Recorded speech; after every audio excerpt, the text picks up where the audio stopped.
मी निलेश ज्ञानेश्वरराव देशमुख. मी महाराष्ट्र प्रदेश सचिव Bharatiya Janata party OBC मोर्चाचा पदाधिकारी आहे. तुमच्या या साईनगर अकोली प्रभागामध्ये काय विकास कामं झालेले आहेत?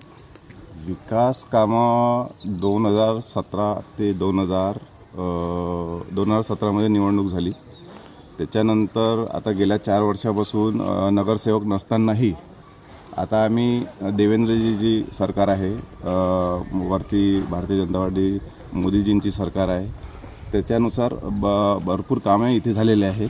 आणि मी इथे 1 कोटीचा विकास निधी आणलेला आहे माझ्या प्रभागामध्ये. हे जे पेविंग ब्लॉक दिसत आहे तुम्ही याच्यावर जर इथे जर दाखवलं लोकांना, हे पेविंग ब्लॉक मी आणले स्वतः. मुख्यमंत्री ज्यावेळेस शिंदेसाहेब होते त्यांच्या निधीतून. गार्डन जर दाखवलं तर हाही निधी मीच आणलेला आहे.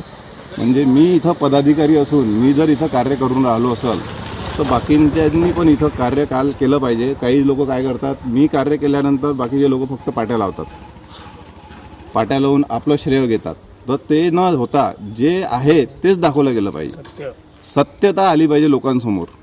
सत्यता नाही तर काम कोणी करून राहिलं, पाट्या कोणी दाखवून राहिलं, हे असं काम होता कामा नये. बरेचसे कामं देवेंद्रजीच्या सरकारमध्ये, देवेंद्रजीच्या याच्यात खूप काही कामं झालेली आहेत. तुमच्या या अकोली साईनगर प्रभागामध्ये सध्याच काय काय समस्या आहेत? समस्या आता आमची तर बेसिक नव्हतं आतापर्यंत. रोड नव्हते, नाल्या नव्हत्या. मेन जे आहे, मेन बेसिकच इथं जर नसलं तर काय कामाची गोष्ट आहे. अजूनही नाल्या फटाण पडलेल्या आहे. नाल्या कोणी करू तयार नाही आहे. शेवटी आम्ही टॅक्स भरतो. जिथे टॅक्स लोक भरून नाही राहिले तिथे सिमेंटचे रोड आहे आणि इथं सगळेजण टॅक्स पेबल आहे, तर इथं समस्या आहे. अमरावती महानगरपालिका निवडणूक 2026मध्ये तुम्ही कोणाला उमेदवार म्हणून पाहता किंवा नगरसेवक म्हणून पाहता? जनतेने सगळं ठरवलेलं आहे. जनतेला एकच पाहिजे, वरतं मोदीजी आहे, देवेंद्रजी आहे, त्याच्यावर विश्वास ठेवून सगळ्यांनी भारतीय जनता पार्टीचंच नगरसेवक आणणार. बरोबर. आम्ही जेही करू भारतीय जनता, आम्हाला माहिती आहे की वरतं जर डेव्हलपमेंट आहे तर खाली डेव्हलपमेंट तेच करेल.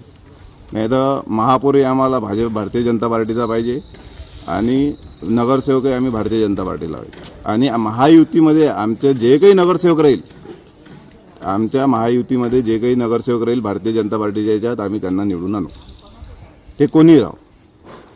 आम्हाला व्यक्तीशी काही द्वेष नाही आहे. आम्हाला फक्त भारतीय जनता पार्टीची सरकार पाहिजे.